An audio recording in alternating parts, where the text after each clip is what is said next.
মহান বিজয় দিবসে জাতির শ্রেষ্ঠ সন্তানদের প্রতি শ্রদ্ধা নিবেদনের জন্য সকাল থেকে জাতীয় স্মৃতিসৌধে সর্বসাধারণের ঢোল নামে।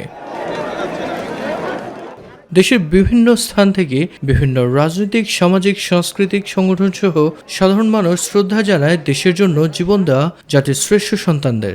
যেই উদ্দেশ্যকে সামনে রেখে লক্ষ লক্ষ মানুষেরা জীবন দিয়েছে, রক্তক্ষয়ী সংগ্রামের মধ্য দিয়ে আমরা স্বাধীনতা পেয়েছি, সেই কমিটমেন্ট মাথায় রেখে আগামীর বাংলাদেশে ইনসাফ কায়েম করা, মানুষের অধিকার নিশ্চিত করা, কথা বলার স্বাধীনতা নিশ্চিত করা। আধিপত্যবাদী শক্তি, আগ্রাসনবাদী শক্তি, তাদের বিরুদ্ধে আমাদের প্রতিরোধ জারি রাখা। বাংলাদেশে আর কখনো এই আগ্রাসনবাদী শক্তির স্থান হবে না। এই স্বাধীনতা অর্জন না হলে আজকে যারা স্লোগান দিচ্ছেন তাও পারতেন না। আজকে যে সরকারকে কদিনের আগে উৎখাত করা হয়েছে সেটাও সম্ভব হতো না। এ সবই স্বাধীনতার ফসল। যে মুক্তির আকাঙ্ক্ষায় বীর মুক্তিযোদ্ধারা জীবন দিয়েছিলেন তা ৫৪ বছরে পুরোপুরি অর্জিত হয়নি বলে জানান রাজনৈতিক নেতৃবৃন্দ।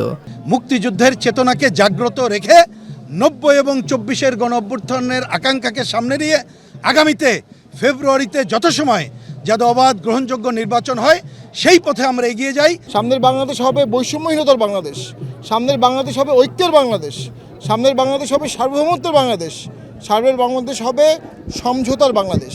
নতুন এক বাংলাদেশে মুক্তিযুদ্ধের সাম্য, মানবিক মর্যাদা এবং সামাজিক সুবিচারের বাংলাদেশ প্রতিষ্ঠিত হবে, এটাই আমাদের প্রত্যাশা। আমরা সংস্কারের পথে বাংলাদেশকে এগিয়ে নিয়ে যাব। আমরা কখনোই বাংলাদেশকে আর ৫ই আগস্টের পূর্ববর্তী জায়গায় ফেরত নিব না। সেই গণতন্ত্র প্রতিষ্ঠার এবং ভবিষ্যৎমুখী রাজনীতির প্রত্যয় আজকের এই বিজয় আমরা রাখছি। ফুল, ব্যানার ও পেস্টুন নিয়ে বড়দের পাশাপাশি শিশুরাও বাবা মায়ের হাত ধরে ছুটে আসে স্মৃতিসৌধে। ৭১-এর আসলে আমাদের যে কাঙ্ক্ষিত স্বাধীনতা সেটা আমরা অর্জন করতে পারিনি বলেই ২৪ কিন্তু আবার এসছে। এই দেশের সার্বভৌমত্বকে টিকে রাখবো।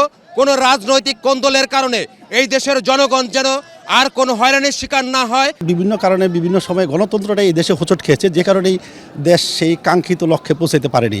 যেখানে বৈষম্য থাকবে না এমন একটি বাংলাদেশ দেখতে চাই। সবাই ভালো থাকবে এবং সবাই যেন সুস্থ থাকে।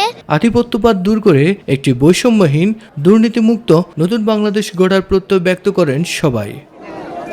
বিজয় দিবসের এই দিনে সাম্য, মানবিক বাংলাদেশ এবং সামাজিক ন্যায়বিচার প্রতিষ্ঠা করে শহীদদের আকাঙ্ক্ষার এমন একটি বাংলাদেশ গঠন করতে হবে যেখানে থাকবে না কোনো বৈষম্য এবং ঘোর অমানিসা কেটে নতুন দিগন্তের অপেক্ষায় বাংলাদেশ।